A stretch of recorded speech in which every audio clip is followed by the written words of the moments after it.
The tension between Biden and Trump has always been high, but no one expected this twist. What could drive a sitting president to utter the words, "I had to kill Trump"? Out loud and the consequences of those. You called your opponent an existential threat. On a call a week ago, you said it's time to put Trump in the bullseye. There's some dispute about the context, but I think you appreciate. In a world where political battles often play out in the media, Biden's shocking revelation about Trump takes the rivalry to a new level. What happened? And what did Biden mean by those chilling words? Since Thomas Crook's attempt on Donald Trump's life, President Biden has faced intense criticism, accused of backing the assassination plot. The pressure mounted after Biden reportedly called Trump an existential threat during a phone call a week before the incident. The political firestorm shows no signs of calming as questions swirl around Biden's role in this shocking event. Just days before the assassination attempt on Donald Trump, President Joe Biden made a controversial remark during a private donor call. Biden stated, "I have one job, and that's to beat Donald Trump. I'm sure I'm the best person for that." To congressional Democrats, the president wrote, among other things, "I would not be running again if I did not absolutely believe I was the best person to beat Donald Trump in 2024. We had a Democratic nomination process. The voters have spoken clearly and decisively. The voters, and the voters alone, decide the nominee of the Democratic Party." He added, "It's time to put Trump in the bullseye." There's some dispute about the context, but I think you appreciate that I didn't say words matter. crosshairs. I was talking about focus on. Look, the truth of the matter was, what I guess I was talking about at the time was, there's very little focus on Trump's agenda. Yeah, the term is bullseye. Though meant to emphasize his determination to defeat Trump in the election, some interpreted his words as a call to violence. The assassination attempt happened on a Saturday, with a bullet grazing Trump's ear, narrowly missing him. Sadly, one crowd member died, and 2 others were critically injured. The FBI quickly identified the shooter as Thomas Matthew Crooks, a 20-year-old kitchen worker from Bethel Park, Pennsylvania. A registered Republican, Crooks was shot and killed by a Secret Service sniper after firing at Trump. After the attack, Biden faced heavy criticism for his bullseye comment. Georgia Republican Representative Mike Collins quickly expressed his outrage on social media, accusing Biden of giving the orders. Collins highlighted what he saw as a double standard, pointing out that those who wanted Trump prosecuted for his January 6th remarks were now silent about Biden's words. Senator Marsha Blackburn from Tennessee also criticized Biden, referencing his bullseye comment and slamming him for not immediately addressing the nation after the shooting.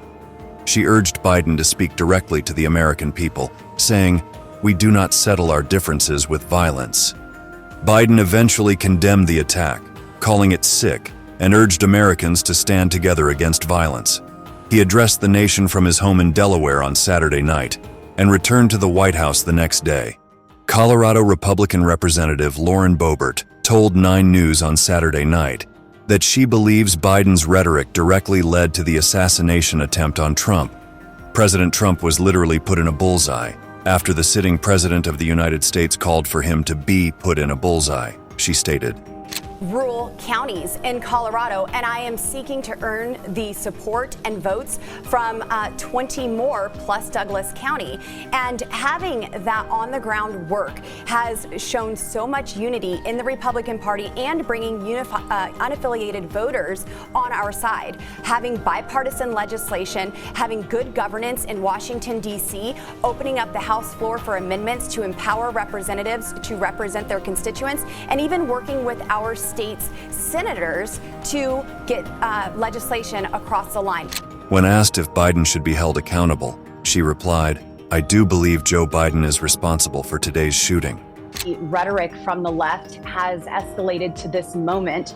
Just last week, we saw Joe Biden trying to excuse his poor performance at the debate and get that behind him and say, now we need to put Trump in a bullseye. I'd like to clarify what you just said. Do you believe that President Joe Biden bears any responsibility for what happened today, or does the responsibility for the shooting lie with the shooter? I do believe that Joe Biden is responsible for the shooting today. Kyle Clark, an innocent supporter of President Trump, someone who loved President Trump and was there exercising their right to support him, lost their life today. Everyone who has called him a fascist, everyone who has called him a threat to democracy, who said that he should be put in a bullseye, as Joe Biden said, they need to have some very deep reflection tonight before another tragedy like this takes place. As for reflection, this is unquestionably a time of incredibly heated rhetoric. Every prominent voice in American politics might consider the language they use. Other Republicans echoed Boebert's concerns, pointing out recent Democratic efforts to end Trump's Secret Service protection. These efforts followed Trump's conviction on felony charges related to falsifying business records over hush money payments to an adult film actress. The conversation around Biden's remarks and their potential influence continues to fuel political tensions, with many questioning the impact of his words on this violent incident. He is the junior senator from Ohio with only 2 years in government, but J.D. Vance is one of former President Trump's biggest defenders. I want to help Donald Trump get elected because it's really important that he become the next president. In the Senate, How can we defend Ukraine's borders when we're not even defending our own American border? and on the campaign trail. The question is, are we going to send America First fighters to Washington, D.C.? He's one of the leading voices of Trump's MAGA America First movement, not holding back and pushing the former president's agenda. Republicans, we need to govern like we won the majority. Senator J.D. Vance, a top contender for Trump's vice presidential pick, also blamed the left's rhetoric for the attempted assassination. He stated that Biden's campaign is built on the idea that Trump is an authoritarian fascist who must be stopped at any cost. Vance argued that this kind of talk directly led to the attempt on Trump's life.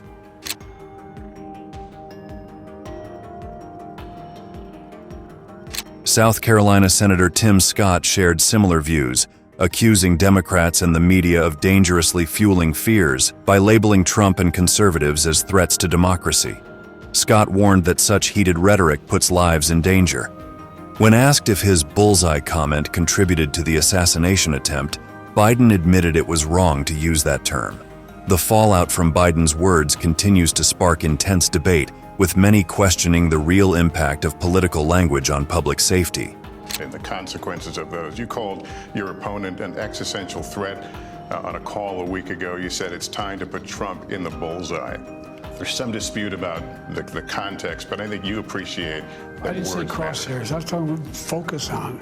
Look, the truth of the matter was, what I guess I was talking about at the time was, there was very little focus on Trump's agenda. Yeah, the term is bullseye. It was a mistake to use the word. I didn't say crosshairs. I meant bullseye. I meant focus on him. Focus on what he's doing. Focus on his policies. Focus on the number of lies he told in the debate. Focus. I mean, there's a whole range of things that, look, I'm not the guy that said I want to be a dictator on day one. I'm not the guy that refused to accept the outcome of the election. I'm not the guy who said that won't accept the outcome of this election automatically. You can't only love your country when you win. And so the focus was on what he's saying, and I mean the idea. But have you taken a step back and done a little soul searching on things that you may have said that could incite people who are not balanced? As the Democrats faced their internal struggles, doubts about Biden's viability as a candidate were already brewing before the assassination attempt on Trump. Senate Democrats held a private meeting, and only 4 out of 50 senators expressed full support for Biden as their nominee. It signaled growing unease within the party. Biden's disastrous debate performance was a major turning point. He appeared confused and disconnected, far from the sharp, confident leader many had hoped for. This poor showing and concern about his cognitive decline fueled doubts about his ability to campaign and govern effectively. As whispers of Biden's mental decline spread through Capitol Hill, the near assassination of Trump deepened the pessimism. Some Democrats believed they needed to rally behind Biden to face the threat of violence, while others felt Trump had become unbeatable after the attack. Political commentator Jonathan Chait criticized this defeatist attitude, arguing that a single violent act shouldn't force Democrats to support a president with a 38% approval rating. The sense of doom was strong among Democrats, with a senior House member even resigning themselves to a second Trump presidency. A veteran Democratic consultant echoed this sentiment, calling the presidential contest over after the attack. However, this defeatism reflected more on the Democrats' fear than reality.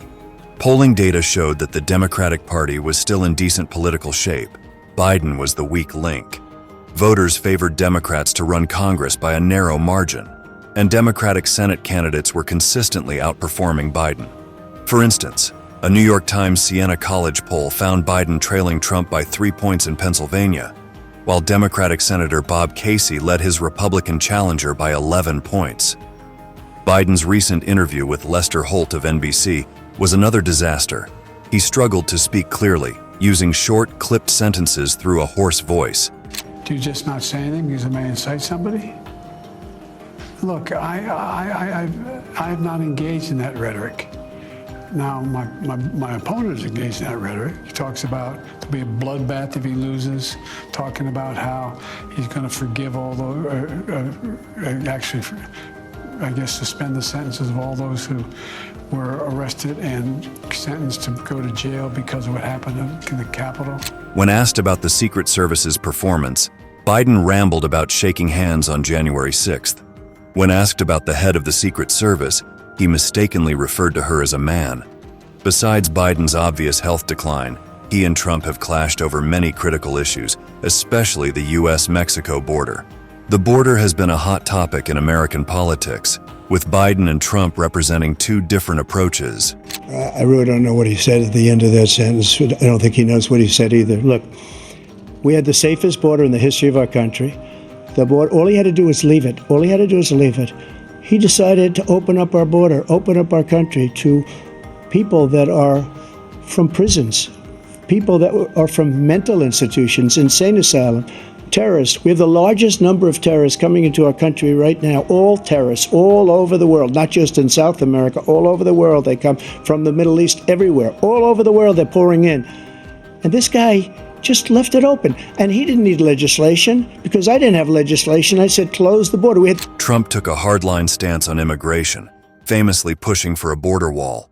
He allocated billions of dollars to build hundreds of miles of barriers, claiming it would stop illegal immigration, drug trafficking, and human smuggling. The slogan, "Build the Wall," symbolized his commitment to strict border control. His administration also introduced the zero-tolerance policy, which led to the prosecution of all who crossed the border illegally, resulting in the separation of thousands of migrant families. Children were detained in centers, sparking outrage and accusations of inhumanity. US President Joe Biden suspended the Remain in Mexico program, calling it inhumane, but a court order has forced it to be reinstated. Former President Donald Trump used the policy, then known as the Migrant Protection Protocols, to send more than 70,000 asylum applicants back to Mexico, where they were forced to wait for months. Human rights groups reported several cases of kidnapping, rape. Another key Trump policy was the Remain in Mexico program, which required asylum seekers to wait in Mexico while their claims were processed. This policy aimed to reduce the number of migrants entering the U.S. while awaiting court dates, but faced criticism for leaving migrants vulnerable to violence and poor conditions in Mexican border towns. Shortly after being sworn in as the 46th President of the United States, President Joe Biden has signed 15 executive actions which undid the policies of the previous administration of Donald Trump. Some of these pertain to the response of the country to the ongoing coronavirus pandemic, starting the formal process of once again joining the Paris Agreement. In contrast, Biden has focused on reversing many of Trump's policies. He halted border wall construction, arguing it was an ineffective use of resources. Massive effort that will require considerable time. This new task force to reunify families will not make an initial report to the president for 4 months. Groups like the ACLU are critical, saying the government must move quickly. Biden's administration ended the zero-tolerance policy and worked to reunite separated families. He established a task force to help reconnect children with their parents, acknowledging the harm caused by the previous administration. I understand my predecessor's legal past today. So here's what I would say to Mr. Trump. Instead of playing politics with this issue, instead of telling members of Congress to block this legislation, join me, or I'll join you, in telling the Congress to pass this bipartisan border security bill. We can do it together. You know and I know it's the toughest, most efficient, most effective border security bill this country has ever seen. So instead of playing politics with the issue, why don't we just get together and get it done? Let's remember who the heck we work for. We work for the American people, not the Democratic Party, the Republican Party. We work for the American people. And let's remember who we are. We're the United States of America. No, I mean this. Think about this. There's nothing beyond our capacity. Nothing. We work together. The migrant protection protocols known as Remain in Mexico will take effect, a program that forces migrants seeking asylum in the U.S. to stay in Mexico as they await their immigration court proceedings. President Biden halted this Trump-era program shortly after taking office. A court order has now forced the administration to restart this controversial program. Those migrants who will be subject to extreme conditions of violence. Pedro Rios, an immigration activist and director of American Friends Service Committee, says there is no way of justifying this dangerous program, sending people to crowded shelters or makeshift encampments. There are many cases of people that are kidnapped. Biden's approach to immigration emphasizes treating migrants with dignity while enforcing the law. One major change under Biden was ending the Remain in Mexico program, which allowed asylum seekers to enter the U.S. while their claims were processed. This shift aimed to address the humanitarian crisis at the border, but also led to a surge in migrant arrivals, straining resources and drawing criticism for potentially encouraging illegal immigration. Biden has also focused on addressing the root causes of migration from Central America. His administration pledged billions in aid to countries like Guatemala, Honduras, and El Salvador to improve conditions and reduce violence, hoping to decrease the need for people to flee to the U.S. Despite these efforts, Biden's policies have faced challenges. The increase in border crossings led to overcrowded detention facilities and criticism that his policies were too lenient. But I took 2 cognitive tests. I took physical exams every year.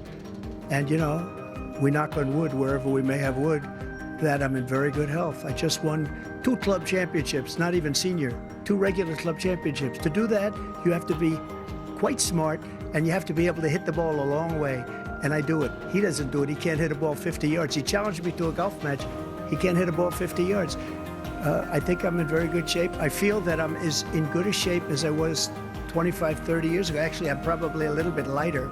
During the 2024 presidential debate, Biden and Trump clashed fiercely over the border. Trump accused Biden of causing a surge in illegal crossings and opening the border to dangerous individuals. He criticized Biden's policies, but did not provide evidence for his claims. Biden countered by highlighting a 40% drop in illegal crossings since his executive order aimed at reducing them. He defended his administration's efforts and achievements. Trump, however, blamed Biden for ending Title 42, a public health law used to expel migrants during the COVID-19 pandemic quickly, and claimed Biden's policies were resulting in increased crime, though he didn't provide specifics. As you can see by the images before us of removal flights and encounters with our Border Patrol agents, we are making it very clear that our border is not open, that crossing irregularly is against the law, and that those who are not eligible for relief will be quickly returned. Do not risk your life and your life savings only to be removed from the United States if and when you arrive here. Alejandro Mayorkas, Secretary of Homeland Security, noted that illegal crossings had decreased significantly since Biden's order, with fewer daily encounters and a drop in the number of migrants allowed into the U.S. with court dates. However, migrant advocates sued to reverse Biden's asylum restrictions, which were based on laws similar to those Trump used.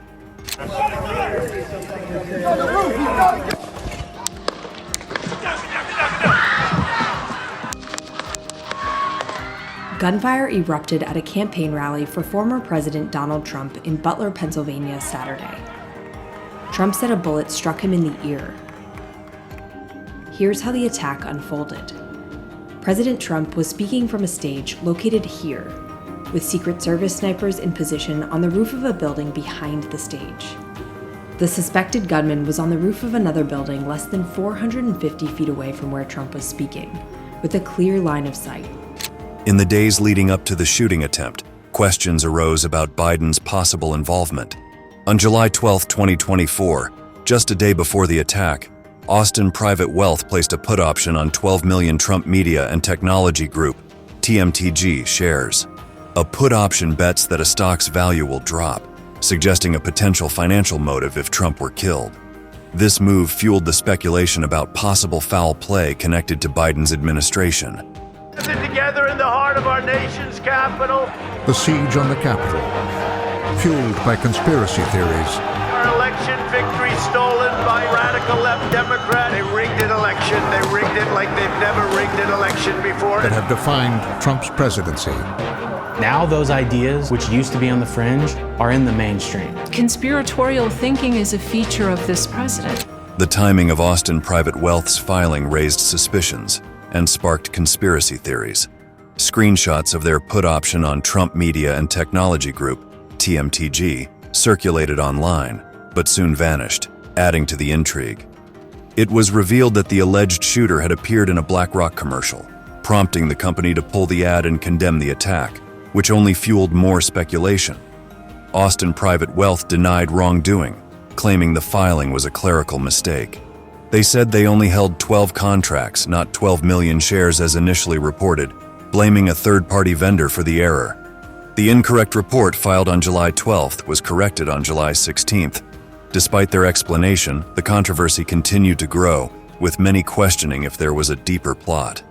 Following the shooting attempt, TMTG's stock price surged, adding another layer of mystery to the situation. Biden says he has no intention of leaving the ticket and is on a mission to prove he's a firebrand, capable of leading the country for another 4 years. In contrast to his June 27th debate performance, Biden was punchy and energetic in a scripted speech at the NAACP National Convention. Despite all the negative attention, Webster says Biden will only be at the top of November's ballot if he withdraws. The Indiana University professor says the president has enough delegates behind him to secure the nomination, even if a growing number of party members want a different candidate. Webster said it would take pressure from Democratic heavyweights, like Obama and former House Speaker Nancy Pelosi, for Biden to withdraw from the race. There is some indication that at least one of them is making efforts to remove Biden from the ticket. Politico reported Monday that Pelosi has been working behind the scenes since the debate to do just that. The shocking revelations surrounding Biden's alleged statement have rocked the political landscape. As investigations continue and the truth slowly emerges, one thing is clear: this explosive claim will have far-reaching consequences for the nation's future. Stay tuned for more updates on this developing story.